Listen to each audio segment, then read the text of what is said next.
কত? এক ক্ষত। ভাইরা আমার, আল্লাহর নবী জানান, ও মায়েরা বোনা বেটিরা, ঠান্ডা মাথায় তত্ত্বগুলো বোঝার চেষ্টা করুন। যদি এশা নামাজের পরে অজু করে অজু অবস্থায় শুয়ে যায়, কিংবা এশার নামাজ পড়ে বাড়ি গিয়ে ভাত খেয়েছে, অজু ভাঙেনি, ওই অজু অবস্থায় শুয়ে আল্লাহ নবীর উপরে দরুদ পড়তে পড়তে ঘুমিয়ে যান। বিশ্ব নবী জানান, আমার সঙ্গে যারা মহব্বত করবে, প্রেম করবে, বিছনায় শুয়ে শুয়ে আমার যারা স্মরণ করবে, আমার উপরে দরুদ পড়বে, আমি রাসূলুল্লাহ স্বপ্নের মাধ্যমে তার দেখা দেব। আর যদি স্বপ্নে আমি নবী কারু দেখা দেই, তার জাহান্নামের আগুনটা হারাম হয়ে যাবে। জাহান্নামের আগুন কি হবে? এই আশায় প্রত্যেক দিন অজু করে শোবেন। অনেক লোক অজু করে শোয়া তো দূরের কথা, শুলে হাঁটুর কাপড় থাকে না, সঙ্গে সঙ্গে আলগা হয়ে যায়। তাহলে জান্নাতে যাওয়ার আশায় শুয়ে যদি আপনার কাপড় উঠে যায়, সঙ্গে সঙ্গে হাঁটুর কাপড় বেরিয়ে যায়, তাড়াতাড়ি করে বিছনায় শোয়ার আগে আপনি আপনার লুঙ্গিটা দুই দিক দিয়ে গিট মেরে দেবেন। ও হাঁটুর উপরে উঠতে পারবে না, যেহেতু গিরো বাঁধা। আর তা যদি না হয়, তাহলে আপনি ট্যাক্সুট পরে শুয়ে পড়বেন, গরমকালে হালকা পায়জামা পরে শুয়ে পড়বেন, মান সম্মান সব ঠিক থাকবে, হাঁটুর কাপড় উঠবে না। ওই অবস্থায় দরুদ পড়তে পড়তে ঘুমাবেন। রাসূল বলেছেন, রাত মধ্যরাত দাঁড়িয়ে দাঁড়িয়ে দাঁড়িয়ে দাঁড়িয়ে ইবাদত করলে যে সওয়াব হয়, অর্ধেক রাত ইবাদত করার সওয়াব ওই ব্যক্তি ঘুমিয়ে ঘুমিয়ে পাবে। তাহলে অর্ধেক রাত পর্যন্ত এসে নামাজ পড়ে জেগে জেগে নামাজ পড়া কি কষ্ট বলেন তো? বিরাট কষ্ট না? তাহলে ওযু অবস্থায় শোবেন, দরুদ পড়তে পড়তে ঘুমাবেন, অফার আছে রাসূলুল্লাহ দেখা দেবেন। আর যদি তা না হয়, আপনার জীবন ধন্য হয়ে গেল। সারা রাত যদি ঘুমিয়ে ঘুমিয়ে ঘুমিয়ে ঘুমিয়ে ফজরের নামাজটা জামাতে আদায় করতে পারেন, আল্লাহ রাসূল জানান, সারা রাত জেগে জেগে দাঁড়িয়ে দাঁড়িয়ে দাঁড়িয়ে দাঁড়িয়ে ইবাদত করলে যে সওয়াব হয়, ওই সওয়াব ওই ব্যক্তির ঘুমিয়ে ঘুমিয়ে তার নামায় আমলে লেখা হয়। এখানে একটু কষ্টটা বেশি। এশার নামাজ পড়তে হবে জামাতে, ফজরের নামাজ পড়তে হবে জামাতে। তাহলে সারা রাত কি হবে? দাঁড়িয়ে দাঁড়িয়ে ইবাদত করা সওয়াব তার নামায় আমলে লেখা হবে। এজন্য শীতের সময় যত ওযু করতে কষ্ট হবে, তত গুনাহ ঝরবে, তত গুনাহ ঝরবে, তত গুনাহ ঝরবে। আর মসজিদে অনেক মুসল্লি আগে যায়। যদি আপনাদের গুনাহ ঝরানোর ইচ্ছা হয়, বেগুনাহ মাসুম হয়ে মরতে চান, নামাজের আধা ঘন্টা, 40 মিনিট, 15 মিনিট, 20 মিনিট আগে চলে যাবেন। আল্লাহর নবী বলেন, ওরা যদি বসে থাকে, অটোমেটিক গাছের পাতার মতো ওদের গুনাহ ঝরতে থাকে। কিছু মুখ্য লোক বোঝে না, ইমাম সাহেব যখন 30 সেকেন্ড দেরি করলো, 1 মিনিট দেরি করলো, রাশ করে যে এত দেরি হয়ে গেল, 1 মিনিট পার হয়ে গেছে। আল্লাহ রাসূল জানান, 1 মিনিট পার হয়ে গেছে, তোমার তো লাভ হচ্ছে। তুমি যতক্ষণ বসে থাকবে, ততক্ষণ তোমার নামায় আমলে গুনাহ ঝরবে। তাহলে ইমাম আমাদের বাদশাহ, সে যদি 1 মিনিট লেট করে আসে কোনো কারণে, সব সময় তো হয় না, হয়তো পেশাব করতে উজু করতে করতে 30 সেকেন্ড পার হয়ে গেছে, কিছু লোক গুজগুজ করছে, তো 30 সেকেন্ড দেরি হয়ে গেছে। আপনি 30 সেকেন্ড বসে থাকলে গাছের পাতার মতো আপনার নামায় আমলে গুনাহ ঝরবে। সুতরাং ইমাম হলো আমাদের নেতা, আমাদের লিডার, আমাদের মহল্লার বাদশাহ। সব সময় বাদশার উপরে ইদিক উদিক করে চোখ রাঙানো ভালো না। ভালো কি? ইমাম সাহেব বাদশাহ, সেই বাদশার মতো আমরা দেখি না বলে তাই আল্লাহ পাক যে বড় বড় বাদশা, যেই বাদশার উপরে কথা বললে আমাদের ফাঁসি হবে, শিরচ্ছেদ হবে, জেল হবে, কারাগারে রাখবে। বাদশার উপরে যারা উল্টো পাল্টা করতো, বাদশারা তখন কি করতো? এর লোকাবে দাও, এর জেলে দাও, এর শুলে চাপাও, এর ফাঁসি দাও। দিত না? দিত না? এই তো সেই বাদশা না, ওই জন্য দাম দিই না। যে রে কুনি আমি তাড়িয়ে দেবো, ও আমার কি তাড়াবে? আমার বাড়ি এখানে, ওর বাড়িতে কোথায়? এই মনোভাব ভালো না খারাপ? খারাপ। ভাইজান আমার বাবাদেরা, খুব ঠান্ডা মাথায় বোঝার চেষ্টা করুন বর্তমান যে পরিস্থিতি। 29 লক্ষ বিঘা জমি। কত বিঘা জমি? কথা মুখে বলেন একবার। 29 লক্ষ বিঘা জমি সরকার বলছে আমি নিয়ে নেব। যদি বিল পাশ হয়ে যায় তাহলে কিন্তু আপনার মসজিদ গোয়াল ঘর হবে, ছাগল ঘর হবে, ওই মসজিদ ভেঙে দেবে, মাদ্রাসা ভেঙে দেবে, কবরস্থান ঘিরে দেবে। এখানে মাটি দেওয়া যাবে না, এ ওয়াকাফ সম্পত্তি। এই কথাগুলো সাধারণ মানুষের মাথায় ঢোকানো যায় না। তাই মানুষ যখন মিটিংয়ে যায় কলকাতায়, অনেক মানুষ তখন বলছে যে গিয়ে কি হবে, ওয়াকাফ কি? তোমার বাপের নাম ভুলে যাবে। মসজিদে যখন ঢুকবে সাফালি ফেটি দেবে একেবারে। ওখানে সব সময় পুলিশ দাঁড়িয়ে থাকবে। তোর বাপের জায়গা, নামাজ পড়ছিস, ঘর ভিতর পড়ে দেবে, সরকার অর্ডার দেবে। তাহলে আমরা যারা এই গুরুত্ব দেই না, আজকের যারা আমাদের হয়ে লড়ছে, কলিজার টুকরা ভাইয়েরা কবরস্থানে মাটি দিতে দেবে না, বল ভাই পুড়িয়ে দে, নাই নদী নিয়ে ফেলে দে, এ কবরস্থান তোর বাপের নাম, ওয়াকাফ সম্পত্তি। হাঁট। তখন তো খুব জ্বালা বাঁধবে, তখন পিছনের কথাগুলো মনে উঠবে যে হুজুর এরম বলেছিল, আর সেই মিটিং ডেকেছিল, আমরা তো যাইনি। কোটি টাকা খরচা করলে আর ফেরত পাবেন না। তাই এখনো সময় আছে। ও কলিজার টুকরা ভাইয়েরা, যদি বলেন পিছনের খবর, পিছনের খবর কেন? কোরআনের খবর। তখনকার যে কোরআনের পাওয়ার ছিল, এখনকার সে কোরআনের পাওয়ার আছে। ভাইজান আমার বাবাদিরা, যুবকেরা, জওয়ানেরা, কোরআন দুর্বল হয়নি। আল্লাহ পাক তো জানিয়েছেন, বান্দারে আমি আল্লাহ জানিয়ে দিলাম কোন কায়দাবাজির গরম। ইন্নাল্লাহা লা ইহিব্বু মান কানা মুখতালান ফখুরা। আমি আল্লাহ কোন রকমের গরম সহ্য করি না। এখন গরম যেহেতু আল্লাহ সহ্য করেন না, একটা কথা মাথায় রাখতে হবে। যদি বলেন আমাদের কষ্ট হচ্ছে, অত দূরে যেতে পারবো না, কলকাতায় যেতে পারবো না, আমরা রাস্তায় হেঁটে প্রতিবাদ করতে পারবো না, তাহলে মসজিদে নামাজ পড়ে, নফল পড়ে, সুন্নত পড়ে, কোরআন পড়ে একটু কি সবাই মিলে আল্লাহর কাছে হাত তুলে কেঁদেও বলতে পারবেন না, জানলাই বিপদ থেকে আমাদের হেফাজত করো? এ কথা কিন্তু আমরা বলি না। হোলাই মারতিস, হোলাই মারতিস, যা হবে দেখা যাবে।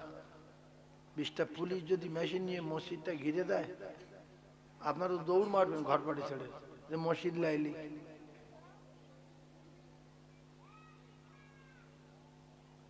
আবার সামনে শনিবার তো মিটিং, সামনে শনিবার মিটিং ডেকেছে তো হুজুর 19 তারিখ। সব গ্রাম জুড়ে লোক যাওয়ার দরকার আছে না? নাই। তারা আমাদের মসজিদ, মাদ্রাসা, ওয়াকাফ সম্পত্তি, কবরস্থান, খানকা বাঁচানোর জন্য তারা লড়াই করছে। এরা শুধু খেয়েই যাচ্ছে, শুধু খেয়েই যাচ্ছে। এগুলো কিন্তু নিদেন খাওয়া বলে, নিদেন খাওয়া।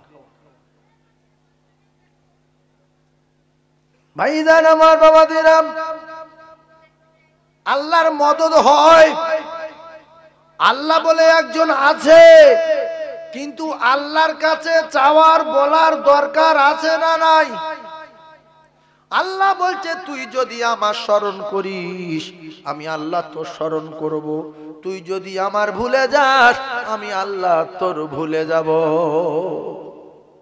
ভাইয়েরা আমার, বাবাদেরা, মুসলমানেরা, যুবকেরা, জওয়ানেরা, তবে আল্লাহর মার একটু দেরিতে হয়। আল্লাহর মার একটু দেরিতে হয়। আবু জেহেল বহুদিন ধরে আল্লাহর নবীর উপরে অত্যাচার করে করে আসছে। বিশ্ব নবীকে বড় ছোট কথা বলছে, গালি দিচ্ছে, দাগাবাজ, ধোকাবাজ, চিটিংবাজ।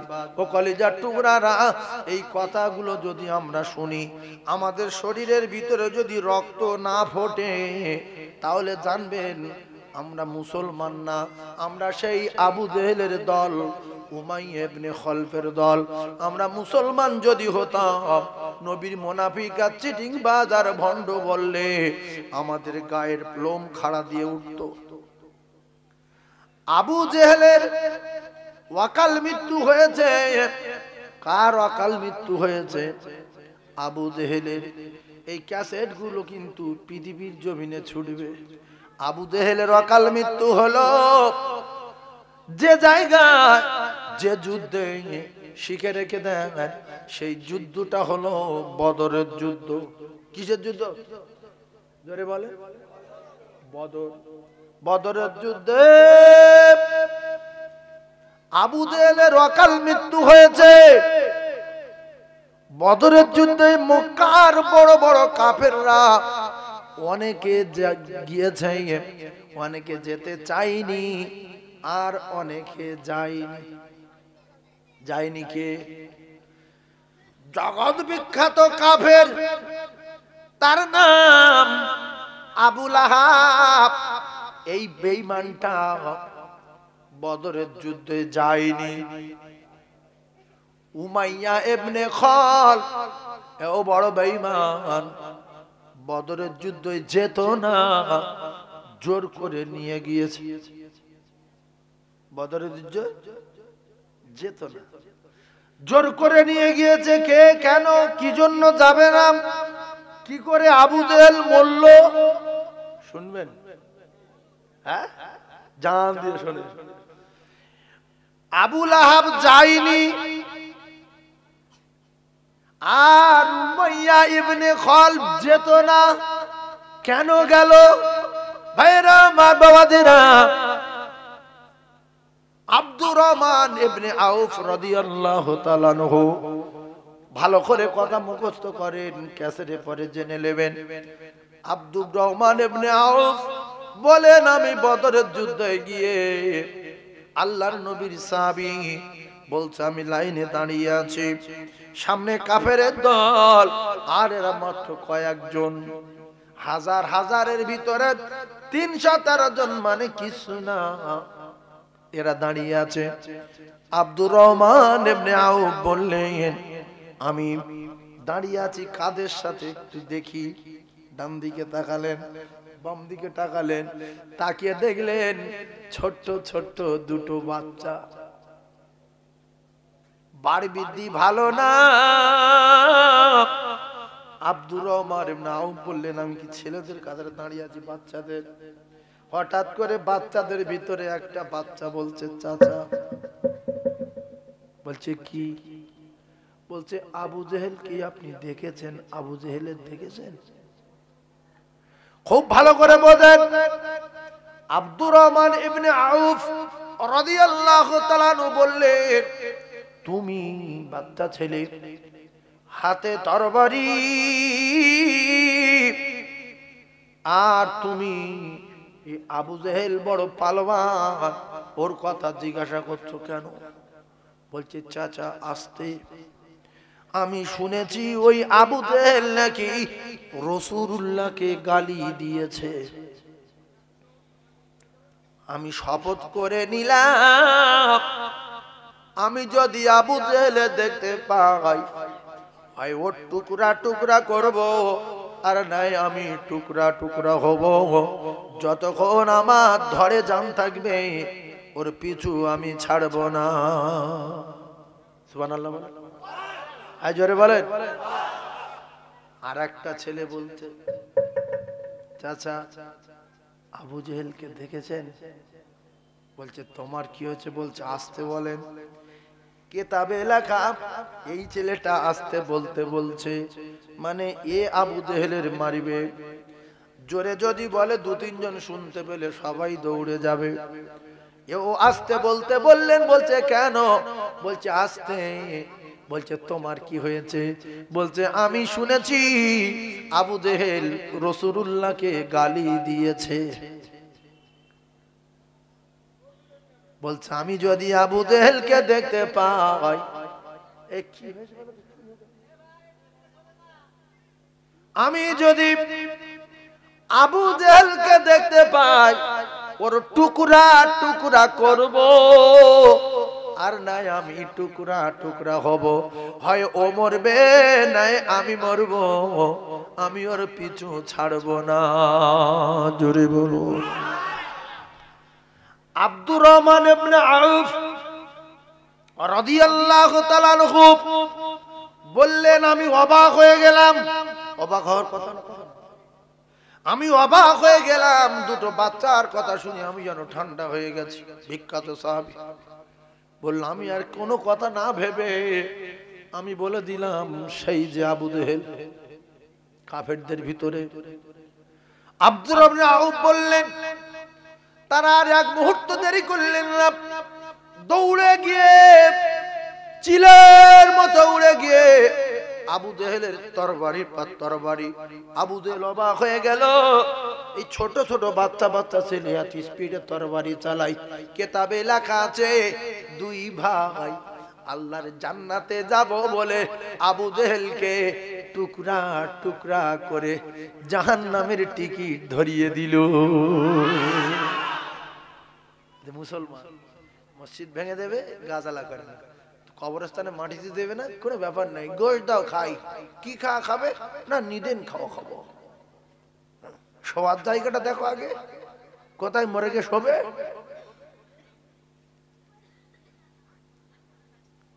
ভাইরা আমার, বাবাদিরা, বদরের যুদ্ধে আবু জেহেলকে চিরজন্মের মতো জাহান্নামের টিকিট ধরিয়ে দিলেন। দুটো ছেলে, ছোট ছোট দুটো বাচ্চার হাতে অপমান হয়ে চিরজন্মের মতো জাহান্নামের টিকিট নিয়ে বিদায় নিল গো। ইন্নাল্লাহা লা ইউহিব্বু মান কানা মুখতালান ফখুরা। অহংকার করার স্বাদ আমার আল্লাহ জন্মের মতো মিটিয়ে দিল। আব্রাহা রে, তোর সঙ্গে কি যুদ্ধ করব? তোর যুদ্ধ করার জন্য আমি সেনা দেব না, তোর সঙ্গে যুদ্ধ করার জন্য মশা দিলাম, মশার সাথে লাগ। আবু জেহেল তুই বড় পালোয়ান, তোর সঙ্গে কি বড় বড় নেতা পাঠাবো, ওমর পাঠাবো, আলীর পাঠাবো, হামজার পাঠাবো, এই দুটো চুটকের সাথে লাগ। পৃথিবী অবাক। ভাইরা আমার, বদরের যুদ্ধে নামকরা কাফের আবু লাহাব বদরের যুদ্ধে যায়নি। ঠান্ডা মাথায় তত্ত্ব বোঝার চেষ্টা করুন। এদিকে দেখা গেল উমাইয়া ইবনে খলফ মদিনায় যেতেন কোনো কাজে, ব্যবসায়, ভালো করে বোঝার চেষ্টা করুন, কোন কাজে, কোন ব্যবসায় গিয়ে আল্লাহ নবী সাহাবী সাদ ইবনে মুআজ রাদিয়াল্লাহু তাআলা আনহুর বাড়িতে থাকতেন। যেরকম আপনারা এখান থেকে আমাদের ওখানে গেলে, ভাই আমি শরীফুরের লোক, আমি সেই মতিয়ারের চাচা ভাই, আল্লাহ এই ঝড়খালি এসেছিলাম, রাত হয়ে গেছে, তা আমি কি বলবো, হেঁটে হেঁটে যাও, আমি কি বলবো বলে যে ভাই তাহলে আমার বাড়ি আসে, সকালে যাবেন, দুটো খাওয়া দাওয়া করেন, যায় শুধু শুধু ভাত দুটো খান। ও ভাবছে খাওয়ার দরকার নেই, থাকতে পারলে ভালো, জঙ্গলের রাস্তা। তো মতিয়ার ভাইয়ের নাম করলো, আজিবরের নাম করলো, আরো অনেকের নাম করলো, বেশ থাকার জন্য থাকতে দিলাম। তো মক্কার এই বড় কাফেরটা আল্লাহ রাসূলের সাহাবী সাদ ইবনে মুআজ রাদিয়াল্লাহু তাআলা আনহুর সঙ্গে দোস্ত ছিল। ভালো করে বুঝলেন? ওখানে যখন যেতেন সাদ ইবনে মুআজ রাদিয়াল্লাহু তাআলা আনহুর সঙ্গে ওখানে দেখা করে সেখানে থাকতেন, খাওয়া দাওয়া করতেন। ও কলিজার টুকরারা, কিতাবে লেখা সাদ ইবনে মুআজ রাদিয়াল্লাহু তাআলা আনহু উমরা করতে আসবেন মক্কাতুল মুআজ্জামায় মদিনা থেকে। এখন এই উমাইয়া ইবনে খালফের বাড়ি মক্কায়। এ কিন্তু আবু জেহেলের প্রধান সেনাপতি, বড় বেঈমান। এদিকে আবু লাহাব নবীর বড় দুশমন, তার স্ত্রীও বড় দুশমন। ভাইজান আমার, বাবাদিরা, আল্লাহর নবীর সাহাবী সাদ ইবনে মুআজ রাদিয়াল্লাহু তাআলা আনহু মক্কাতুল মুআজ্জামার জমিনে এসে আল্লাহর কাবা তওয়াফ করব বলে উমাইয়া ইবনে খালফের বাড়ি উঠলেন। কার বাড়ি? মোমেনের বাড়ি। একটু কথা বলে। হ্যাঁ, ওর বাড়ি ওঠার পরে বিশাল ব্যাপার। দোস্ত এসেছে মদিনা থেকে, বোঝেন, দোস্ত নিয়ে ভালোভাবে সেবা করলো। দোস্ত বলছে, উমাইয়া, আমি আল্লাহর কাবা তওয়াফ করব, ফাঁকা টাইমে চত্বরে নিয়ে যেও, যাতে করে আমি সুন্দরভাবে তওয়াফ করতে পারি। উমাইয়া নিয়ে গেল সাদ ইবনে মুআজ রাদিয়াল্লাহু তাআলা আনহুকে কাবা তওয়াফ করার জন্য। ও মুসলমান, আবু জেহেল দেখতে পেয়েছে মুসলমান এসেছে কাবা তওয়াফ করতে মদিনা থেকে। বলল, উমাইয়া একে? উমাইয়া কার লোক? একে? বলছে আমার দোস্ত। বলছে, উমাইয়া রে, ওর নাম কি? বলছে সাদ। বলছে, উমাইয়া তুই শুধু আজকে ওর সঙ্গে ছিলি বলো বেঁচে গেল, নাহলে ওর 12টা বাজিয়ে দিতাম, মদিনা থেকে আসার 7 জীবনের মতো মিটিয়ে দিতাম। এই তো একটা পালোয়ান। উমাইয়া দোস্ত, ভালো করে বুঝলেন। হযরতে সাদ বললেন, আবু জেহেল, কিতাবে লেখা আবু জেহেলের যে আওয়াজ ছিল তার চেয়ে জোর গলায় বলল, আবু জেহেল, তোমার এলাকায় এসেছি বলে তুমি আমার মদিনায় যাওয়ার স্বাদ মিটিয়ে দেবে। তুমিও শুনে রেখে দাও, আমি যদি কোনোদিন মদিনায় দেখতে পাই, মদিনায় যাওয়ার স্বাদও মিটিয়ে দিয়ে দেব। এর বলে বাঘ। এর বলে কি? বাঘ। মোমেন ভয় করে না পৃথিবীর কোন শক্তি দেখে, একমাত্র আল্লাহ ছাড়া। মোমেনের সঙ্গে থাকে কে? কথা বলে। যার সঙ্গে আল্লাহ থাকে তার আর কোন সেনাবাহিনীর দরকার আছে? সাদ ইবনে মুআজের সঙ্গে আছে কে? সামনে কার বাড়ি? কার বাড়ি? আল্লাহর কাবা কার বাড়ি? তওয়াফ করতে গিয়ে তো গন্ডগোল বেঁধে গেল। আল্লাহর কাবা। বলছে, আবু জেহেল, তোরও আমি ব্যবস্থা করে দেব। সঙ্গে সঙ্গে উমাইয়া ইবনে খালফ বলল, সাদ, আবু জেহেল এই মক্কার নেতা, একটু আওয়াজ আসতে, এরকম বলতে নেই। বলছে উমাইয়া ইবনে খালফ, তুমিও শুনে রেখে দাও, আল্লাহর কসম, আমি রাসূলুল্লাহর মুখ দিয়ে শুনেছি, আল্লাহর নবী দিনে দুনিয়ার বাদশা বলেছে, তোমারও অবস্থা খারাপ, বদরের যুদ্ধে তোমার মৃত্যু হবে। দোস্ত ছেড়েছে? জোরে বলে। আবু জেহেল ছেড়েছে? ইমানদার কজন আছে ওখানে? কাফের কজন? 2 জন। কাফের যাইতেই কাফের, নাম করা কাফের।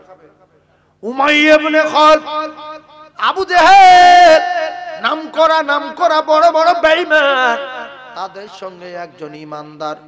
উমাইয়া ইবনে খালফ বলল, আমার গার লোম শিগগিরই শুনে, কারণ রাসূলুল্লাহ যেহেতু বলেছে, হযরতে সাদ ইবনে মুআজ বলছে, আমি রাসূলুল্লাহর মুখ দিয়ে শুনেছি, বদরের যুদ্ধে তোমার 12টা বেজে যাবে, শুনে নাও। কেন নবীর সঙ্গে যারা থাকে তারা এই রেগে গিয়ে বলেছে যে তুমি যে চওড়া করছো, আবু জেহেল, আওয়াজ আসতে, তোমারও স্বাদ মিটে যাবে, যেও বদরে যেও। বদরে কি হবে না হবে, নবীর আগে আল্লাহ খবর দিয়েছে যে কটা আছে নে চলো, ও 1000 থাক আর 1 লাখ থাক, তুমি হাঁটো, মদত আমি আল্লাহ করব। জোরে বলুন, আরো জোরে বলে। সেই জন্য সাদ নিজের দোস্তকেও ছাড়িনি। তাহলে আবু জেহেল রেগে গেছে, আপনি উমাইয়া ইবনে খালব রেগে গেছে, কোনো পরোয়া নেই। এ জানে আমার যদি মেরে দেয় আমি সোজা এখান থেকে আল্লাহর জান্নাতে চলে যাব, সাঁ করে বদরে যাওয়ার আগে আমি আল্লাহর জান্নাতে চলে যাব। উমাইয়া বলছে, চেল্লাচ্ছে, আমার মৃত্যু গ্যারান্টি, আমি বদরে যাব না। এদিকে আবু লাহাব যায়নি, আর উমাইয়া বলছে আমি যাব না। নবীর সাহাবীরা মিথ্যা কথা বলে না, নবী প্রেমিকেরা, নবীর ভক্তরা, এরা মিথ্যা কথা বলে না। আমার মৃত্যু গ্যারান্টি, গ্যারান্টি, গ্যারান্টি, আমি যাচ্ছি না, যাব না। এবারে বদরের যুদ্ধের দামামা যখন বাঁধলো, আবু জেহেল বলছে রেডি হও, সবাই রেডি হও। সবাইকে রেডি করলেন, হাজার হাজার বাহিনী তীর তরবারি নিয়ে রেডি, প্রস্তুত করলেন। ঘোড়া রেডি করলেন, সামান রেডি করলেন, খাবার রেডি করলেন, মুসলমানদের শেষ করে দেব। উমাইয়া বলছে, আবু জেহেল আমি যাব না, বিশেষ করে এই যুদ্ধে যাব না। খবর আছে, কাফেরদের বিশ্বাস বুঝতে পেরেছেন, নবী যেটা বলে সেটা গ্যারান্টি, গ্যারান্টি, গ্যারান্টি। আর নবী সাহাবারা মিথ্যা কথা বলে না। মানে খোলের ভিতরের খবরটা, চাপা খবরটা, যেটা রাসূলুল্লাহ সাহাবায়ে কেরামদের নিয়ে আলোচনা করেছেন যে তোমাদের ভয় নেই, আমরা অল্প হলেও আমাদের সঙ্গে আল্লাহ রয়েছে, ওরা এই যুদ্ধে টিকবে না, সব লাইন আউট হয়ে যাবে। মরবে কে কে, এ মরবে, ও মরবে, এ মরবে, এর এখানে ওর ওখানে মৃত্যু হবে, এসব মরে যাবে। তাই উমাইয়া যখন, উমাইয়া ইবনে খালব যখন বলল যে এ তো মক্কার লিডার, মক্কার বাদশাহ, সাদ কথা আসতে বলো। দেখছে দোস্ত ঘুরে গেছে, দোস্ত ও দলের লোক, আমি দোস্ত আমার হ্রাস করলো।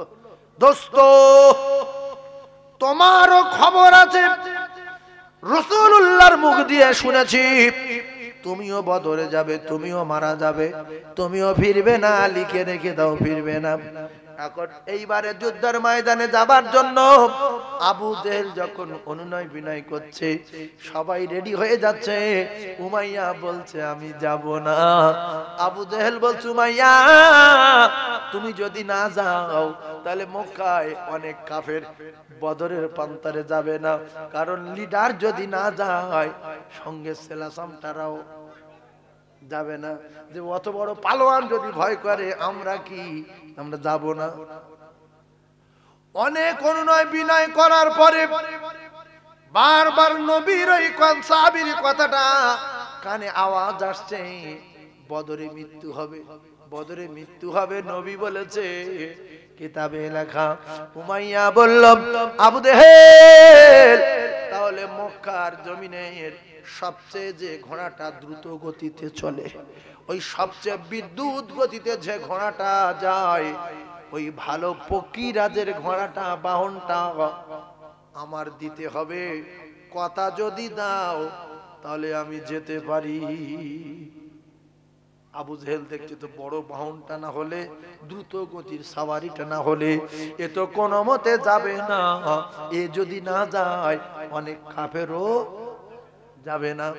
এখন দ্রুত গতি ঘোড়ার জন্য যখন আবু জেহেলকে বলল, কিতাবে লেখা, আবু জেহেল এক কথায় রাজি হয়ে গেল, ঠিক আছে তাই দেয়া হবে।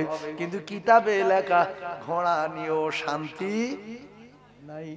ঘোড়ার পিঠে যায় আর ভয়ে সন্তুষ্ট হয়ে কাঁপতে কাঁপতে যায়, একবার ডান দিকে তাকায় আর একবার বাম দিকে তাকায়, সামনে তাকায় পিছনে তাকায়, যেন পাগল হয়ে গেছে। যেখানে দাঁড়ায় ঘোড়ার মুখের মুখোশ ধরে ওইভাবে দাঁড়িয়ে থাকে, ঘোড়া ছেড়ে এক মুহূর্ত নড়ে না। যদি কোনো রকমের একটু আওয়াজ পায় ঘোড়ায় উঠবো, বিদ্যুৎ গতিতে দৌড় মারবো। এখন যাচ্ছে, মরবে না ফিরে আসবে।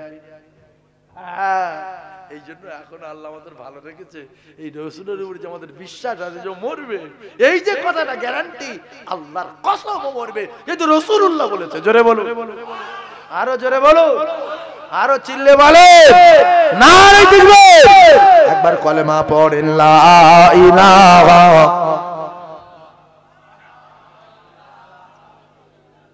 লা ইলাহা ইল্লাল্লাহু মুহাম্মাদুর রাসূলুল্লাহ। এই বেঈমানটা টেনশনে চিন্তায় যেতে যেতে আল্লাহর কুদরত বোঝা বড় দায়।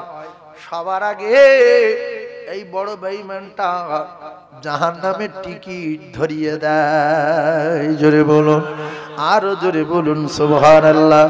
সাহাবায়ে কেরাম বলেন, আল্লাহ রাসূল বলেছিলেন যুদ্ধের আগে, ভালো করে কথা মাথায় রেখে দেন, ক্যাসেট হচ্ছে কোটি কোটি মানুষ শুনবে। আল্লাহ রাসূল বলেছিলেন যুদ্ধের আগে আবু জেহেলের এই জায়গায় মৃত্যু হবে, দাগ কেটে দিলেন। উমাইয়া ইবনে খলফের এখানে মৃত্যু হবে, দাগ কেটে দিলেন। খালি ময়দানে যতগুলো কাফেরের দাগ দিয়ে দিয়েছিল, সাহাবায়ে কেরাম বলে বদরের যুদ্ধ আল্লাহ যখন আমাদের জয়ী করে দিলেন, 313 জন সাহাবী হাজার হাজার কাফেরের টিকিট ধরিয়ে দিল। আমরা শেষের বেলা ময়দানে গেলাম, রাসূলুল্লাহ দাগগুলো দেওয়া নাম ধরে ধরে বলেছিল। সেই ময়দানে গিয়ে দেখতে পাই যার নাম ধরে যেখানে দাগ দিয়েছিল সেই কাফের সেই দাগের উপরে শুয়েছিল। আপনাদের খুব খারাপ লাগছে কি যে হুজুর ওয়াজ করে না, গল্প করছে? ভালো লাগছে না, লাগে না? এই নবীর মেম্বারে বসে বলছি, পরিষ্কার বুখারীর riwayat বলছি, কারণ এই ক্যাসেটগুলো যাবে, আলেম ওলামারা শুনবে, আর এরা আবার আবু জেহেলের নামে লিখেও দিতে পারে আবু জেহেলের মৃত্যুর ঘটনা। এগুলো তো তালবিতাল কাজ কারবার। সেই জন্য ঘটনা যদি সহি না হয় তাহলে তারা আমার ধরবে। সেজন্য আমি খুব সাবধানে বলছি, এ কলাক লোক আছে না আছে ওরা কিন্তু দেখবে না, ওরা দেখবে বাসন্তী সাইফুল্লাহ ওয়াজ করেছে, ওয়াজটা শুনে যায়। এই জন্য বেশি বার বৃদ্ধি ভালো না। তো আল্লাহ অনেকদিন পরে আবু জেহেলের মারলো।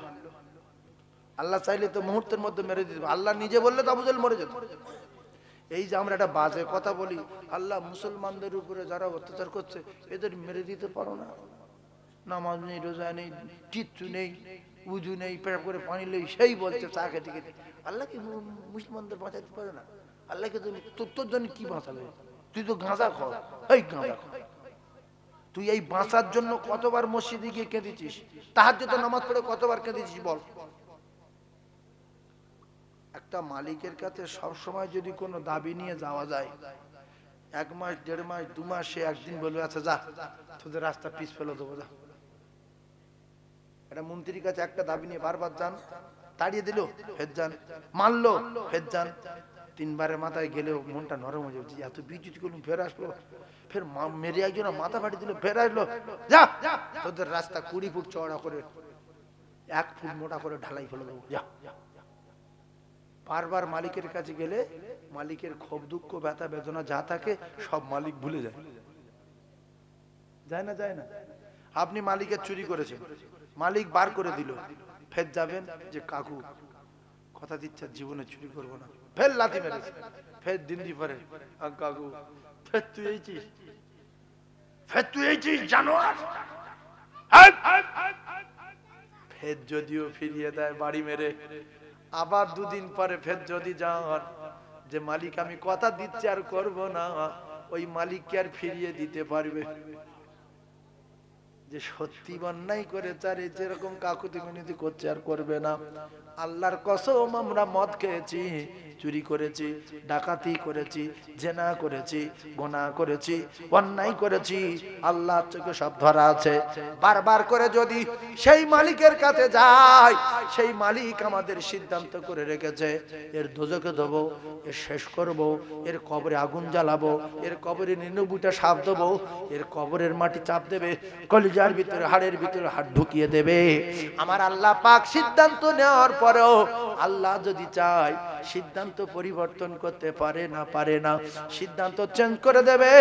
আল্লাহর বাড়ি গিয়ে বলবেন রাতের বেলা আল্লাহ, বিশ্ব নবী বলেছে আপনি প্রত্যেকদিন রাতের বেলা প্রথম আসমানে আসেন আর সবাই ঘুমিয়ে যায়, আপনি নাকি বান্দাদের ডাকেন গুনাহগার বান্দা চলে আয়, চলে আয়, চলে আয়, ক্ষমা করে দেবো, কথা দিলাম, লা তাকনাতু মির রাহমাতিল্লাহ, তোর আমার রহমত থেকে বঞ্চিত হইসনি, উঠে আয়, উঠে আয়।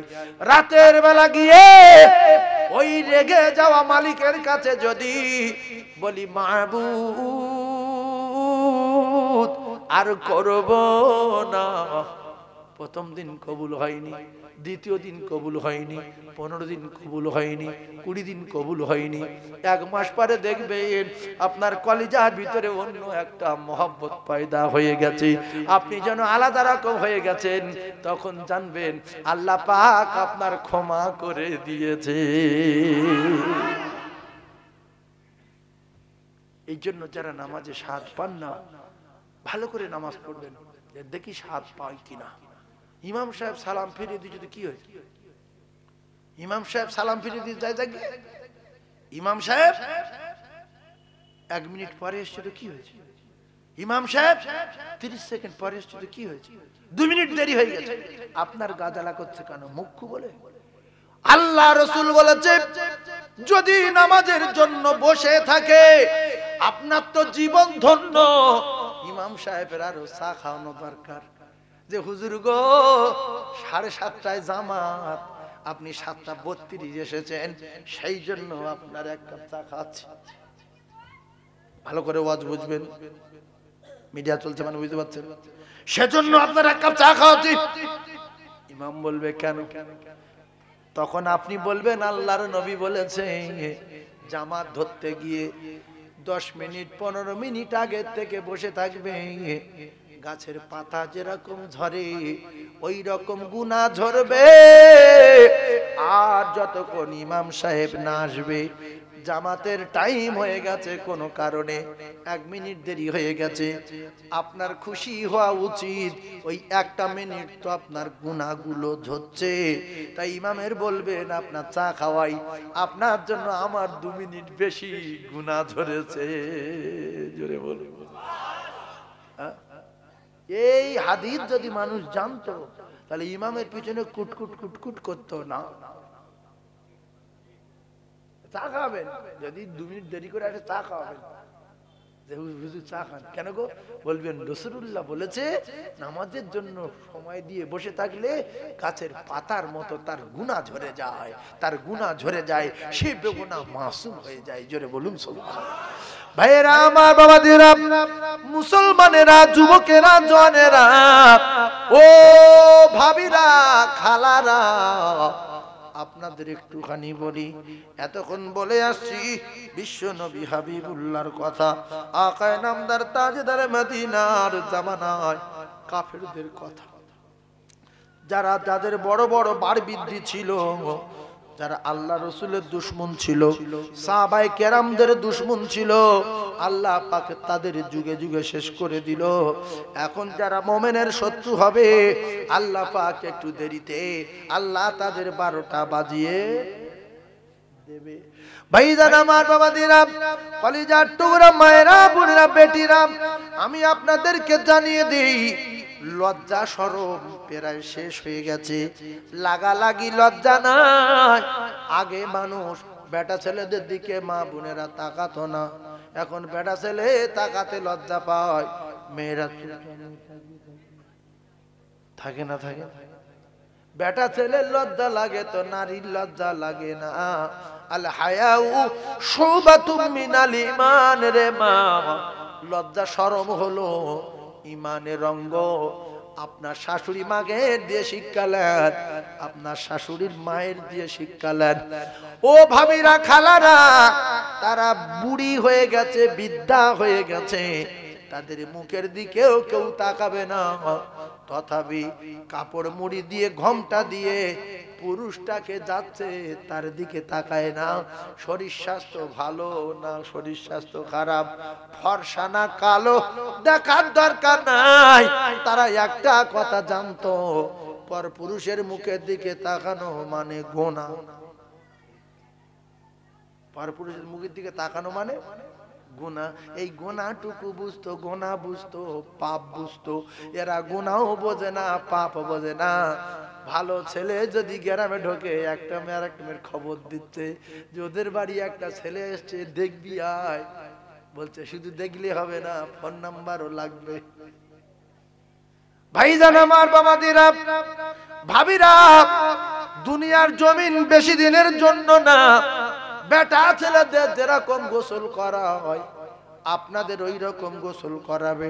তবে বেটা ছেলেরা করা হয়, আপনাদের মেয়ে ছেলেরা করায়।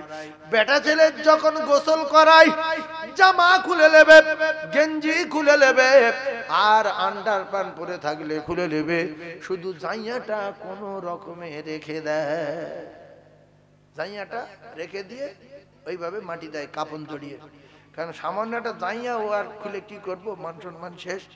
জাইয়া খোলে না ওইভাবে দেয়, খুলে নেবে। আল্লাহু আকবার। জাইয়াটা করে রেখে দিতে সেও খেলে দিল। জাইয়া খুলে নেবে, একটু বোঝার চেষ্টা করুন। তাহলে জাইয়ারও যাওয়ার কায়দা নাই।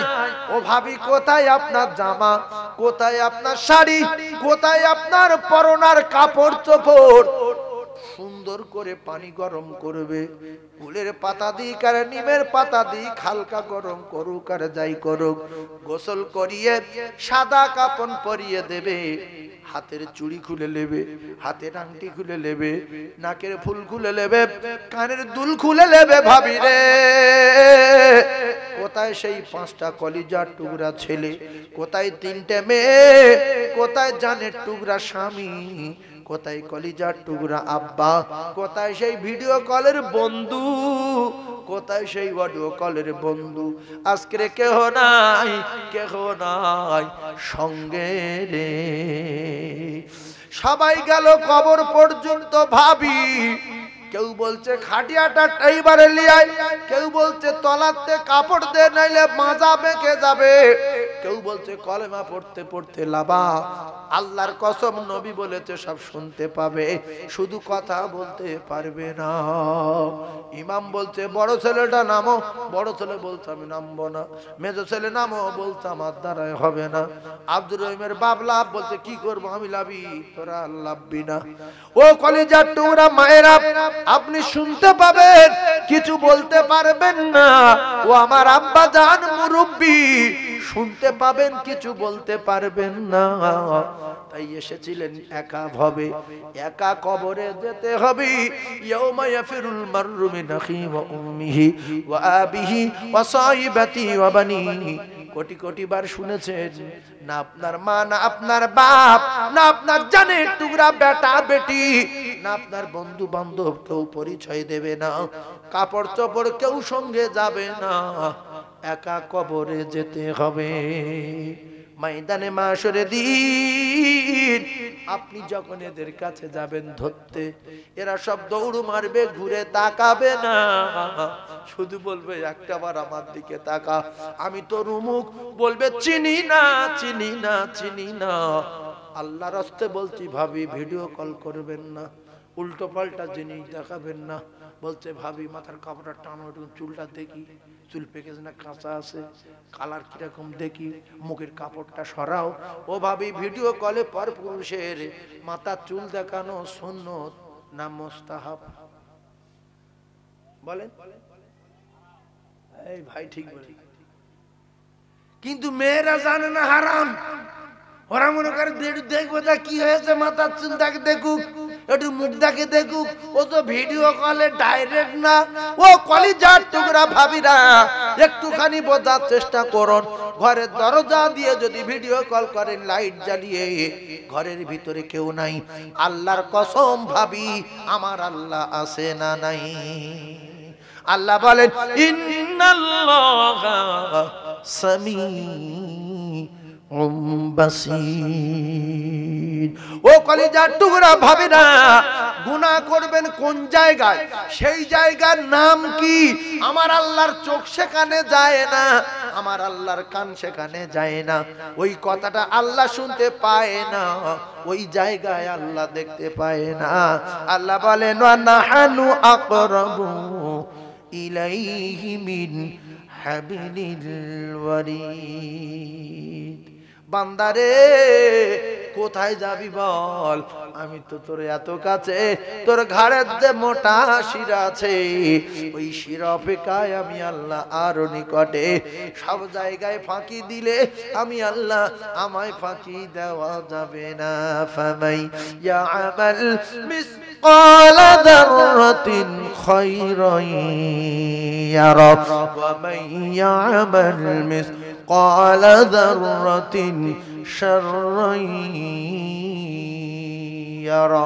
কোরআন যদি সত্য হয়, আল্লাহর কসম খেয়ে বলি, প্রত্যেক দিন যদি একবার সুবহানাল্লাহ বলেন সেটাও লেখা থাকবে, যদি দুবার বলতে পারেন সেটাও লেখা থাকবে, আর প্রত্যেক দিন যদি একটা অন্যায় করেন সেটাও লেখা থাকবে। এক জাররা পরিমাণ ভালো বাদ যাবে না, এক জাররা পরিমাণ মন্দ বাদ যাবে না। যতটুকু করবেন ততটুকুর বদলা আল্লাহ দিয়ে দেবেন। এজন্য আল্লাহ বলছে জাররা পরিমাণ ভালো কাজ করলে পাবে, জাররা পরিমাণ মন্দ কাজ করলে পাবে। সেই জন্য আমরা পিছনে কি করেছি ভাবি, আর মসজিদে গিয়ে কাঁদি। ও ভাবিরা, খালারা, যেরকম বেটা ছেলেরা কি করেছে, যে করেছে সেই জানে।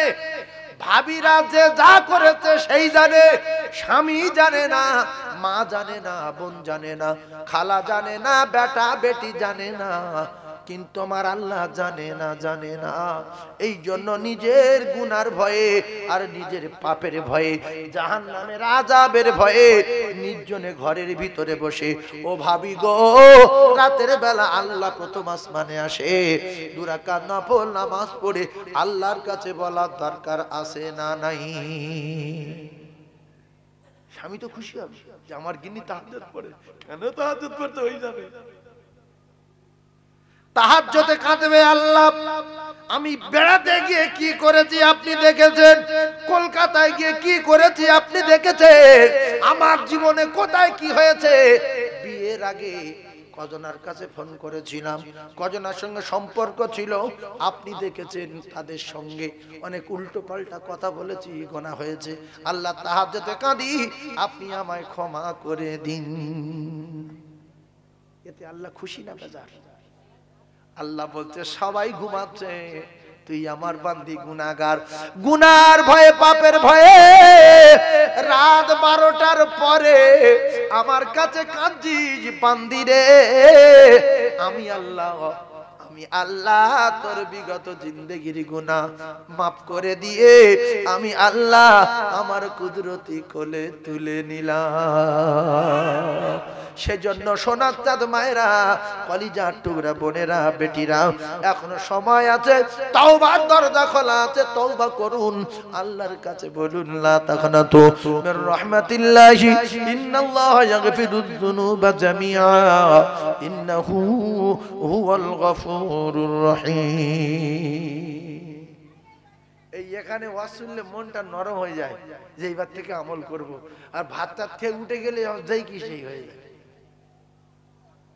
যা ছিল তাই হয়ে যায় না? হ্যাঁ, এইগুলো চেঞ্জ করতে হবে, যে না, এটা ইবলিস ধোঁকা দেয়, বিশ্বাস করুন। এখানে আল্লাহু আকবার বলে, সুবহানাল্লাহ বলো, বেঈমান দাঁড়াতে পারে না, পালায়, তাই আপনাদের মন নরম হয়ে যায়। এই জন্য মসজিদে গিয়ে দেখবেন খুতবার সময় ঘুম লাগে, খুতবার সময় ঘুম লাগে, আর মনে মনে হয় যে বাড়ি গিয়ে ভাত খাবো না, শুয়ে একটা ঘুম একটা দেবো কায়দা করে, বলে বাড়ি গিয়ে সেভাবে বসে আছে, খাটে বসছে, এখানে বসছে, আর ঘুম লাগে না। হ্যাঁ, হয় না, হয় না? মসজিদ যখন খুতবা হয়, ও বেঈমান পালায়, দাঁড়ায় না।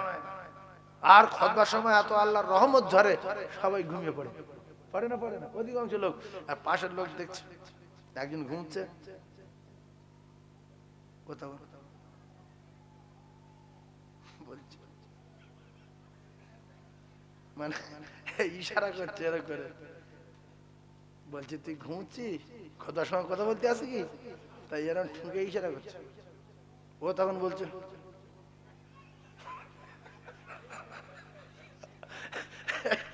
হয় না, হয় না? খুতবার সময় যদি কেউ চুপ বলে, সুন্নত না মুস্তাহাব? শুধু বলছে চুপ কর, চুপ বলা সুন্নত, চুপ বলা কি? কেউ যদি খুতবার সময় কথা বলে বা উল্টোপাল্টা করে, তার চুপ করতে বলা কি বললাম? সুন্নত না হারাম? চুপ করতে বলা হারাম, যদি চুপ কর এটাই বলা যাবে না। কিন্তু আমরা অনেক মানুষ লেখাপড়া জানি না, বুঝি না। একজন খুতবা হচ্ছে, একটা ছেলে ওই দরজার মুখে ঢুকে, কাকাটু সর বসি, তুই আজ লাস্টে এসে আমার সরে বরাগুন বরাগুন, ওদিকে ইমাম খুতবা পড়ছে, এও শেষ এও শেষ। সেই জন্য ঘাড়ে বসুক, কাঁধে বসুক, সরস্বতী বলুক, মুখ বন্ধ করে পিঠ দিতে হবে, পিঠ। তুই চলে যা, আমি চলে যা, মনে মনে এ কথা বলা যাবে না। বলছে কাকা সরে যাও, এবারে কিন্তু জায়গা নেই। আপনার ইজ্জত বাঁচানোর জন্য, আল্লাহর গজব থেকে বাঁচার জন্য, ইমানকে মজবুত করার জন্য পিঠ দিয়ে দেন। যেতে পারি যা, না দিতে পারি মরো, আমি তো কথা বলতে পারবো, সেই জন্য পিঠ দিচ্ছি। কথা বুঝাচ্ছ না ভাইরা আমার, বাবাদিরা, ওর বলা যাবে না তুই এত লাইট এসে আমার সত্যি বলিস, আমার ছেলেদের নাম জানি আমি কে, কোনো কথা চলবে না। খুতবার সময় চুপ করতে বলা যাবে না, ইশারা করা যাবে না, ঠেলাও যাবে না, বলাও যাবে না। কারণ হলো খুতবার সময় আল্লাহর নবী দিন দুনিয়ার বাদশাহ চুপ থাকতে বলেছে, খুতবা শুনতে হবে জান দিয়ে, ধ্যান দিয়ে। ও জায়গায় বেঈমান থাকতে পারে না। এত আল্লাহর রহমত ধরে খুতবা যারা শুনে, ও কলিজার টুকরা, তারা আল্লাহর হুকুম আদায় করে। খুতবা শোনা ওয়াজিব। একবার জোরে বলুন সুবহানাল্লাহ। তাহলে আজ থেকে যারা মসজিদে যাবেন, খুতবার সময় দুনিয়ার লোক কথা বললো আমি কথা বলবো না। আর ছোট ছোট বাচ্চারা গিয়ে মসজিদে অত্যাচার করে না, করে না, এর আরো নিয়ে যাবে। যার 4টে নাতি সব কটা নিয়ে যাবে, যার 5টা নাতি পুতি চাষবাদ ছেলেটা তার ডেকে নিয়ে আসবে, সব বাচ্চাদের মসজিদে ঢুকে দেবে, লাপাত জামদিক চেল্লাট। আপনার গায়ে জ্বালাবাদ যেখানে, আপনি কি মসজিদটা বিরান করে দেবেন বলে লেগেছেন? ওদের নামাজ পড়ানোর ট্রেনিং দিতে হবে না? হিন্দুরা তাদের বাচ্চাগুলো নিয়ে মন্দিরে নিয়ে করছি, এইটা অমুক ঠাকুর, এইটা অমুক ঠাকুর, এইটা অমুক ঠাকুর, এখানে টাকা দিতে হয়, ওখানে প্রণাম করতে হয়। সামনে বারে এসে কিন্তু ফের জিজ্ঞাসা করব কোনটা কোন ঠাকুর। আমরা আমাদের ছেলেদের নিয়ে মসজিদে যাব, এটাকে মেম্বার বলে, এটাকে এই বলে, ওটাকে এই বলে, ওইটা কোরআন শরীফ, এখানে ইমাম দাঁড়ায়, এখানে এই হয়, মসজিদে এরকম নামাজ পড়তে হয়। সেখানেও তো দূরের কথা, মসজিদে বাচ্চা নিয়ে যাচ্ছে, এরা আবার রাস করতে। আপনি ছেলে বুলালেন কেন? কত বড় মুখ খুয়ে ছেলে এনেছে, তো আপনার কি হয়েছে? তাহলে আমাদের সন্তানদের মসজিদে নিয়ে গিয়ে মসজিদে নামাজ পড়ানো শেখানোর দরকার আছে না নাই? রসুলুল্লাহ নামাজ পড়ছে, মুসলমান শুনেলেন, রসুলুল্লাহ দুটো নাতি গিয়ে পিড়ি চালে উঠেছে। এই মুসলমানের বাচ্চা পিড়ি চালে উঠেছে। কার পিড়ি চালে উঠেছে? রসুলুল্লাহ। রসুল তখন সেজদায়। এবার নবী মাথা তুলতে পারছে না, দুই ভাই সব উঠে ঘাড়ে। কে কে? এই হলো ওয়াজ শোনালো হাসান আর হুসাইন। মাইক বিরাট জোর, তুমি বসুন, কমিয়ে দেবে, সরে দাও না, হাত দেবে না, খবরদার। তো হাসান আর হুসাইন এরকম মাইক হলে ওয়াজ করে আশা মেটে। আমি কত আস্তে বলছি এবং কত দূর থেকে, দেখেন তো, 1 বিঘত দূর থেকে বলছি, তাও একরকম আওয়াজ। আর অনেক মাইক হলে আছে, হুজুর মুখটা ঠেকে বলে, আপনি সরে যাচ্ছেন কেন? তুই ওয়াজ শেখাবি আমার? তুই কালকের লোক, 27 বছর ওয়াজ করছিস, তুই কে রে? হ্যাঁ, আসলে এই মাইক্রোফোনের দামগুলো 250 টাকা, 150 টাকা, 350 টাকা। ও এরকম ছাড়া হবে না। আর বিশ্বাস করুন, এখান থেকে কথা বলছি, মাইক্রোফোন কোথায়? এখান তো এই ভালো শোনা যাচ্ছে না, যায় না, কথা বলেন যাচ্ছে না, যায় না। এই মাইক নেবেন, বক্তারা জান ঠান্ডা হবে, ওয়াজ করে শান্তি পাবে। কেসাল মার্কা মাইক নিয়ে ফুরফুরা পীর সাহেবদের, আলেমদের কষ্ট দেবেন না। এই মাইকটা যা, তার মাইকটা নেবেন, সারা জীবন এই এলাকায় জলসায়, আলেমরা শান্তি পাবে। ভাইরা আমার, বাবাদিরা, যুবকেরা, জনেরা, একটু বোঝার চেষ্টা করুন।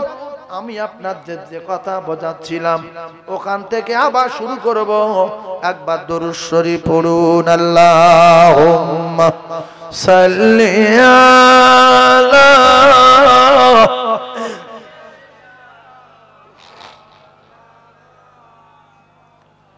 ওয়া আলা আলি সাইয়্যিদিনা।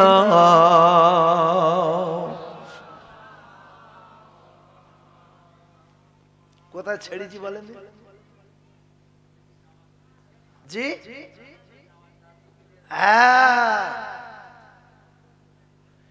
কি বলবো নবীর দুঃখের কথা, বুকে আমারা আগুন জ্বলে। কি বলবো নবীর দুঃখের কথা, বুকে আমারা আগুন জ্বলে। মাটি গর্বে বাপ হারালেন শৈশবে, মাটি গর্বে বাপ হারালেন শৈশবে। মা 8 বছরে দাদু হারালেন, খোদার কি মহি ইমা দেখলো না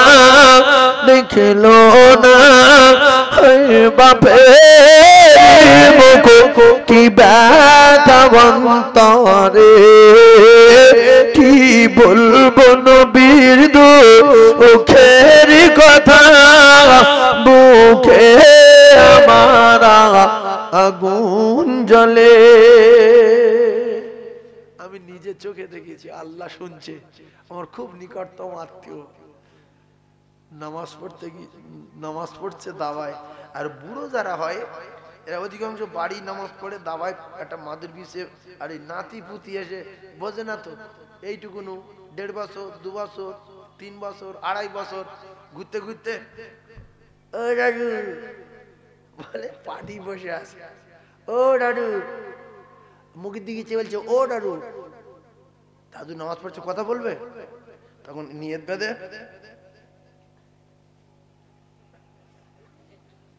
কি বলছে বলেন, যে আমি নামাজ পড়ছি তোরা সরে যা। যখন এরম করছে যায় না, তখন এরম করছে। ওরা জানে দাদু মারে মাঝে মাঝে, কিন্তু এরম চোখবার করে না, এরম করে না। কি বলছে ওরা তো মুখে দিয়েছে হাসে, হে দাদু দাদু। ইমাম হাসান ইমাম হুসাইন রাসূলুল্লাহর পিঠের চালে নবী সেজদায়, নবী টানাটানি করবেন লাভাবে, হাত ধরতে যাচ্ছে।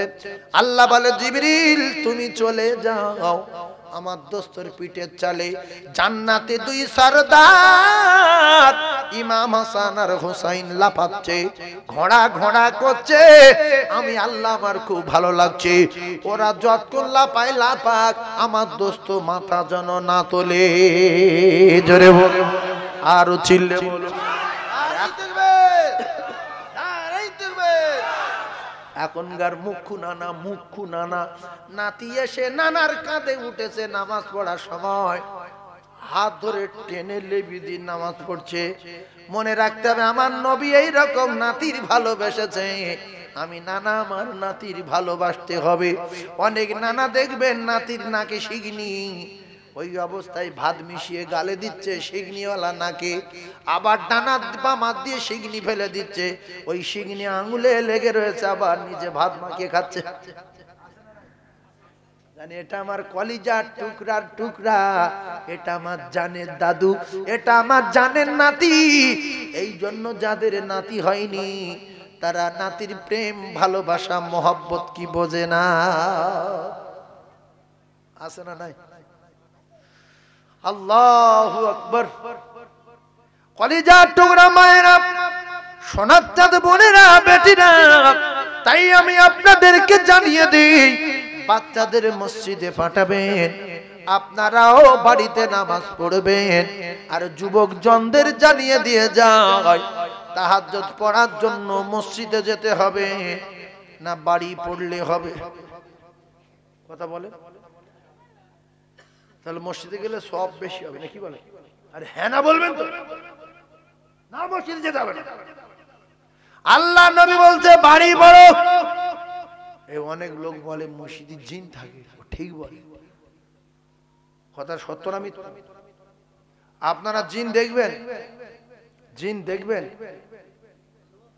যদি বলেন আমি জিন দেখিনি, মসজিদে যেখানে গলি যেখানে কেন বাপের বেটা দেখি কার কত হিম্মত, কে কত বড় মস্তান, পারবে কেউ একজন চ্যালেঞ্জ? পারবে? নাড়ি ছড়িয়ে দিব, শুধু বলবে এখন শুলি কান বল, এখানটাই শুয়েছিস কেন? জিন আছে না নাই? ওয়ামা খালাকতুল জিন্না ওয়াল ইনসা ইল্লা লিয়াবুদুন। আমার আল্লাহ পাক, আল্লাহ তাআলা জিন এবং ইনসানকে সৃষ্টি করেছে শুধুমাত্র সেই রবের দাসত্ব আর গোলামি করার জন্য। ও কলিজার টুকরা মায়েরা, ও বোনেরা, বেটিরা, আপনারা তাহাজ্জুদের নামাজ বাড়ি পড়ুন। এজন্য কিতাবে লেখা প্রত্যেকটা মুসলমানের ঘরে একটা করে নামাজ পড়ার জায়গা রাখার দরকার আছে না নাই? বোনাই শোবে তার জায়গা, ভাইরা ভাই শোবে তার জায়গা, নিজে কবরে শোবে, ঘরে একটা নামাজ পড়ার জায়গা নাই, আছে? এজন্য তাহাজ্জুদ পড়ার জন্য প্রত্যেকটা মুসলমানের ঘরে নফল নামাজ পড়ার জন্য, সুন্নাত নামাজ পড়ার জন্য প্রত্যেকটা মুসলমানের ঘরে একটা করে নামাজ পড়ার জায়গা তৈরি করার দরকার আছে না নাই? পায়খানা করার জায়গা তৈরি করলেন, পেশাবখানার জায়গা তৈরি করলেন, গোসলখানার জায়গা তৈরি করলেন, কিন্তু একটা স্পেশাল ওযুখানা করতে পারলেন না। ও কলিজার টুকরারা, যার ভিতরে পায়খানা, তার ভিতরে গোসলখানা, তার ভিতরে ওযু করছে, পেশাব করেছিল, ঠিক এসে সামনে পড়েছে, পেশাবের উপরে পা দিয়ে দাঁড়িয়ে দাঁড়িয়ে ওযু করছে। স্পেশাল ওযুখানা করব, সেখানে পেশাব করব না, সেখানে পায়খানা করতে যাব না, সেখানে কোনো নোংরা প্রবেশ করবে না, আর স্পেশাল একটা ওযু করে ঘরে নামাজ পড়ার জায়গা তৈরি করার দরকার আছে না নাই?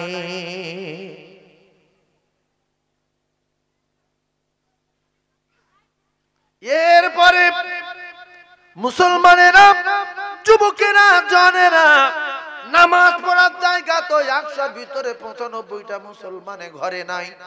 বেই যখন বলছে ভাই নামাজ পড়বো, তখন বলছে এই গলিতে, বলছে ওখানে ছোট ছোট হবে, এখানে বলছে ওখানে ছাওয়ালা পেশাব করেছে, বলছে এখানে, বলছে ওখানে ধোয়ানি।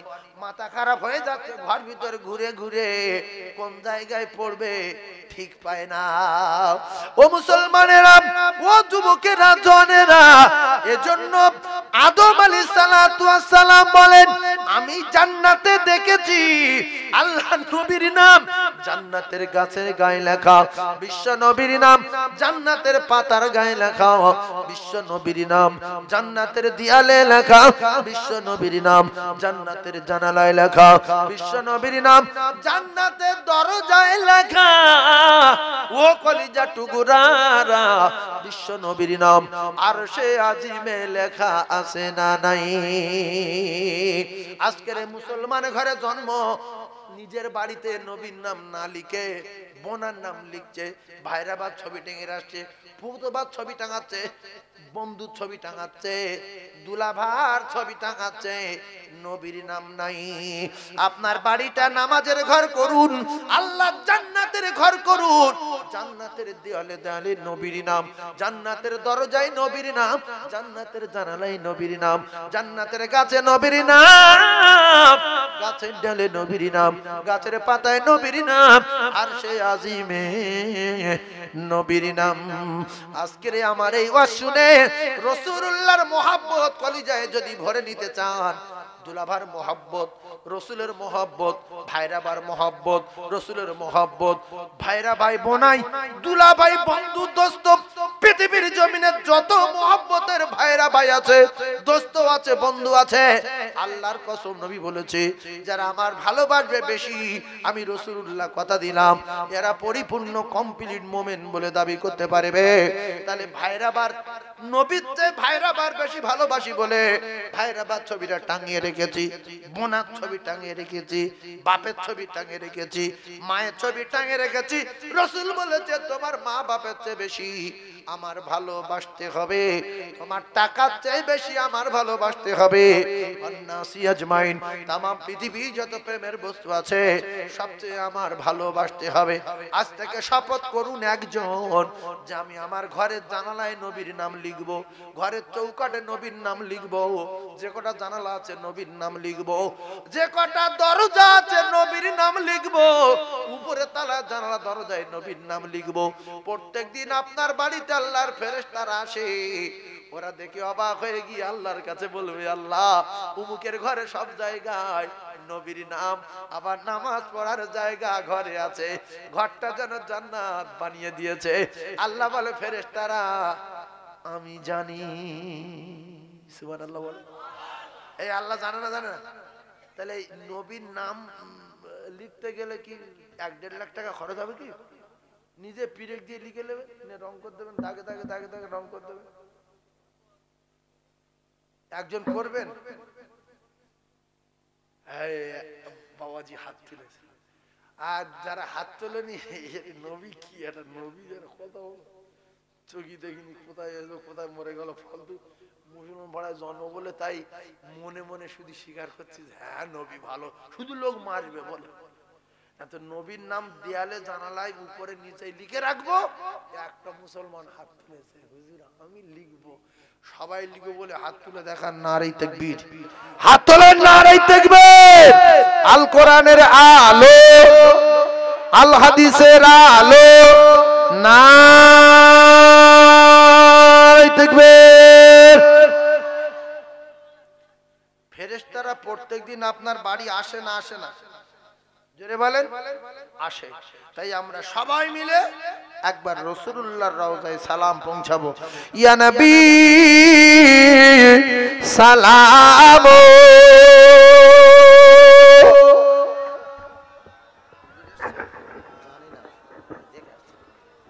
দেখার দরকার নেই, তুমি আছো ধরে।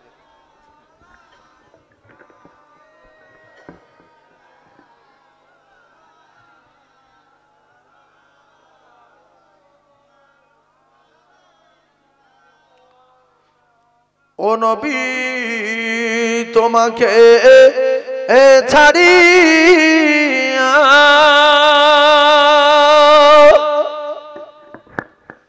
কি লাভ হবে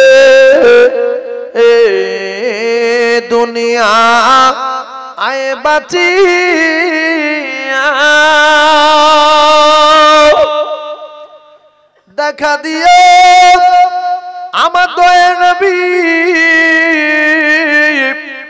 একবার আসিয়া, স্বপ্নেতে ও নবী দিও গো দেখা নবী।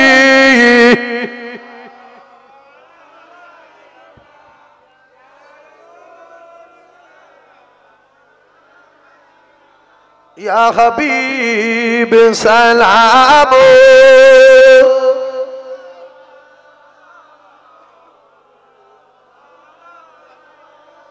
ও নবী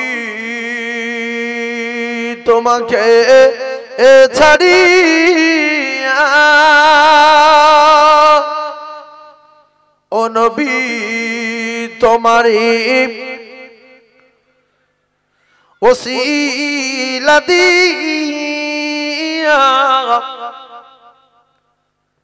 কান্দিলে আদম ও হাওয়া, হইল মাহবুব ওদের দয়া, কবুল করি ইলেন তো নবী ইয়া রাসূল সালাম ইয়া হাবিব সালাম সালাম নবীদের সরদার আর সাজিয়া আমার দয়া নবী আসিলে এ ধরাতে নামিয়া উম্মতকে দুনিয়া আই রাখিয়া শুইলেন মদিনা মনোয়ারা ইয়া নবী সালাম ইয়া রাসূল সালাম ইয়া হাবিব সালাম সবাই বসে বলেন বালাগাল উলা বিকামালিহি কাশাবাত তুজা বিজামালিহি হাসরাতু জামিউ খিসালিহি সাল্লু আলাইহি ওয়া আলিহি বলো লা ইলাহা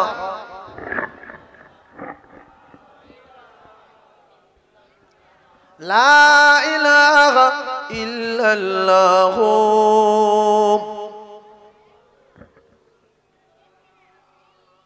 সাল্লাল্লাহু আলাইহি ওয়াসাল্লাম।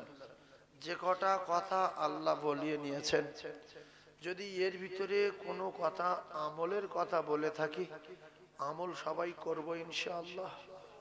খুব চিল্লে মিল্লে গলা ছিঁড়ে হেঁকে চোখ লাল করে ওয়াজ করিনি। জানটা খুব খারাপ, আপনারা শুনেছিলেন। আবারও এখনো এই জলসার জন্য কদিন দিনে ঘুমাতে পারছি না, টেনশন। আর আপনাদের এই পাড়ার কিছু মহব্বতের মানুষ, আল্লাহ তাদের জানে মালে বরকত দেন, হায়াতে বরকত দেন। প্রচন্ড কষ্ট করে এখান থেকে যান। আমি একা মানুষ, আমার একটাই ছেলে। আমার গ্রামবাসীরা কিছু সহযোগিতা করে, বাকি দূর থেকে গিয়ে রসুলের মহাব্বতে রসুলের ঘরের জন্য এরাও সহযোগিতা করে। আগামী মঙ্গলবার দিন মাদ্রাসার জলসা, সকাল 8টা থেকে নিয়ে বেলা 2টো পর্যন্ত। বক্তা আছে ফুরপুরা শরীফের পীরজাদা সাইফুল্লাহ সিদ্দিকী হুজুর কেবলা। বক্তা আছে বাংলাদেশের মাওলানা নজরুল ইসলাম 22 হাজারি। আর বক্তা আছে মুহাদ্দিস হযরত মাওলানা মুফতি মোহাম্মদ আলী সাহেব বাঁকড়া শাইখুল হাদিস। আর বক্তা আছে হযরত মাওলানা মুফতি আমানুল্লাহ সাহেব তেতুলিয়া মাদ্রাসা শাইখুল হাদিস। বক্তা আছে হযরত মাওলানা মুফতি আমাদের কৌসার আলী সাহেব শিমুলদা। আর একটা কারি সাহেব আসবেন আপনার উত্তরপ্রদেশ থেকে, কারি আফজাল হুসাইন সাহেব। আর আমাদের পশ্চিম বাংলার বিখ্যাত একজন মুফতি শাইখুল হাদিস জনাব ফয়জ মাওলানা মুফতি মনসুর আহমদ সাহেব মুহাদ্দিস সাহেব, তিনি বাঁকড়ায় বখারি পড়ান, তিনিও আসবেন। আরো অনেক ওলামায়ে কেরাম রয়েছেন, আপনাদের দাওয়াত দিচ্ছি। যদি মনে হয় রাসূলুল্লাহর বাড়ির মেহমান হয়ে যাব, খরচা হবে, গাড়ি ভাড়া হবে, সেখানে যেতে হবে, কষ্ট হবে, যাব না, আপনাদের ব্যক্তিগত ব্যাপার। হয়তো আপ ডাউন 200 টাকা খরচা হবে, কষ্ট হবে, এর বদলা দেবে কে? আল্লাহর বদলা দেবে। আর আল্লাহ পাক বলেছে তোমরা আমার দুনিয়াটা ঘুরে ঘুরে দেখো, তোমরা আমার দুনিয়াটা ঘুরে ঘুরে দেখো। জলসা কবে? 1 পৌষ, বাৎসরিক জলসা 1 পৌষ। এবারে 1 পৌষ মঙ্গলবার পড়েছে, সবাই যাব ইনশাআল্লাহ। আমি কারুর নাম ধরে ডেকে বলি হাত ধরে, আর পাশের লোক দাঁড়িয়ে থাকে বলে আমার বললো না। আরে সারা গ্রামের দাওয়াত দিচ্ছি না, দেই না। মাইকে বলা মানে সবার দাওয়াত দেওয়া, সবাই যাওয়ার জন্য চেষ্টা করবেন আর আমার জন্য দোয়া করবেন আল্লাহ যেন আমার সুস্থ করে দেন। এবারে কি অবস্থা, কান কেটে গিয়ে আপনারা দেখেছেন ভিডিওতে, অনেকে পুরো একেবারে মানে 19টা সেলাই পড়েছে কানে, কতটা রক্ত বেরিয়ে গেছে বলেন, আর শরীরটা দুর্বল মতো হয়ে গেছে। এখান থেকে আমি আবার মাঝেরাইট দরবারে যে মাদ্রাসা আছে ওখানে আমার টাইম আছে, আমি ওখানে যাব। আমার ভাই হাজী শহীদুল ইসলাম, আমার ভাই আমাদের আজিবার ভাই বলি, আরো যত আছে মহব্বত করেন, ভালোবাসেন, দাওয়াত দিলে আমি ফেলতে পারি না, চেষ্টা করি। ডেটটা এক ডেটে ছিল, আর এক ডেটে আমি বলেছি, সেই ডেটে করেছি। আল্লাহ পাক এই মাহফিল কবুল করেন আর আমাদের সকলের মৃত আত্মীয় স্বজন ময় মুরব্বির কবর আল্লাহ গোলাপ ফুলের বাগান করেন, বলেন আমিন। আমাদের সকলের মৃত আত্মীয় স্বজন ময় মুরব্বির কবর আল্লাহ গোলাপ ফুলের বাগান বানান, সকলে বলেন আমিন। আমি বিদায় নিলাম। হুজুর কেবলা আসবেন, আমাদের ইমাম সাহেব হুজুর কেবলা এসে গেছেন, আসছে। আচ্ছা, তাহলে হুজুর আসছে যেহেতু আমি মাঝেরাইট দরবারে যাব, তো সেজন্য একটু তাড়াতাড়ি করছি। হুজুর কি এই বাড়িতে আসছে না আসেনি? তাহলে একবার কলেমা পড়েন, লা ইলাহা, জোরে বলেন, লা ইলাহা, লা ইলাহা।